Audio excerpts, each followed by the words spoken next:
It was supposed to be a family trip to paradise. It wasn't supposed to end like this. A brutal car accident. Then stuck on a stretcher for 18 hours with no way home. We're in this together. Yeah, we'll be okay. One family's traumatic story. Now, Inside Edition with Deborah Norville. Hi, everybody, and thank you for joining us. Just as people are taking precautions in advance of Hurricane Floyd, when you go on vacation, you should also take precautions. People buy traveler's checks, they copy their passport numbers, and they stay alert. Well, here's a story that tells all of us why. Steve Noble with a cautionary tale which started with one safety step not taken. We're in this together. Yeah, we'll be okay. It all felt like a bad dream, like something Don and Melody Kraft were going to wake up from. But the days went by, and there they were, in the same living nightmare. It began with one of the happiest times for this San Diego family, a trip south of the border with their 3 sons. But before they crossed the border here into Mexico, the Krafts admit they made a big mistake. They failed to buy the private Mexican insurance that would have provided them security on these roads. Careless? Perhaps, but maybe you simply don't think about bad things happening in a place as beautiful as Ensenada. We were just at the beach. It's a really nice beach. It's beautiful, and it was very secluded, and we were just getting ready to go back to the hotel. Here's Don Kraft posing for a photo, never suspecting it was the last time he'd ever stand on his own 2 feet. Just 15 minutes later, he was making a turn on this road when suddenly it happened. He looked both ways. It was clear. It was nothing, and he was going this way. And as he turned out, this car came really fast around the corner and hit him.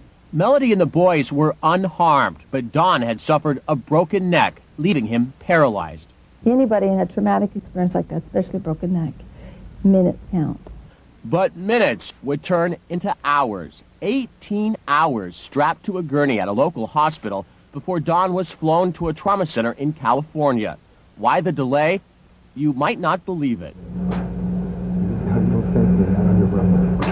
Let's begin with a phone call that jolted Don's brother David from a sound sleep. I was told you need $2,000 and you need to get down here right away. Your brother's been in a serious accident and he needs trauma care. Soon, the Krafts say that figure would reach $7,000, a combination of bond money and medical transport costs they say they had to pay before Don could be released. Melody was in shock. And I said, please, put me in jail. You know, I'll stay in jail. You can have my house. You can have my car. They're not right here in my hand, but you can have them. You know, money's on the way. No, and he wouldn't accept any of that. Nothing. Who was he? Melody says it was the other driver, Antonio Garcia Sanchez, a Mexican human rights official, seen here with a passenger from his car who was hurt in the crash. Here he is the person that's supposed to support human rights and protect human rights, and he was the exact opposite. Since the beginning, I has been very clear. I did not ask for money from the Kraft family. I did not threaten the Kraft family. That's what Garcia has to say through a translator. He also said it was other Mexican authorities who decided to treat the accident as a criminal matter requiring a bond in keeping with Mexican law. Mexican police said Don was at fault. If a person is seriously hurt and needs help, shouldn't that be the first priority? Sonia Navarro is the acting Deputy Attorney General in Ensenada. Safety was the first concern, and he received treatment immediately after the accident. But apparently not all the treatment he needed. At last, Don's wife scraped together the money she needed to get him onto a plane and en route to a trauma unit in California. Are you hopeful? Yeah, I mean, I have to be. If I'm not hopeful, then, you know, then that would be awful. It's the thing that's saving me, you know? Unfortunately, hope was not enough. 2 weeks after the accident, Don died from his injuries. Would Don be alive today if not for those 18 hours he spent strapped to a gurney? Dr. Manuel Velez treated Don soon after the crash. Do you think he would have died if he would have gotten quick transportation? If we take him right away after the accident, he had better chances. For me personally, what's an issue is I don't have a brother right now. I don't have a brother because somebody wants money.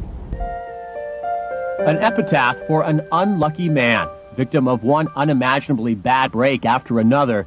But when it came to his family, Don Kraft was fortunate indeed. Your family loves you and your boys love you. Unaware the end was near, Don had hopes for a bright future. And even after all he'd been through, he had warm words for the place that cost him his life. They will. You love Mexico? Yeah. But I'm never going there again. The Mexican consulate in San Diego said that they have scheduled a binational meeting to try to find ways to improve the handling of emergencies like that of the Kraft family.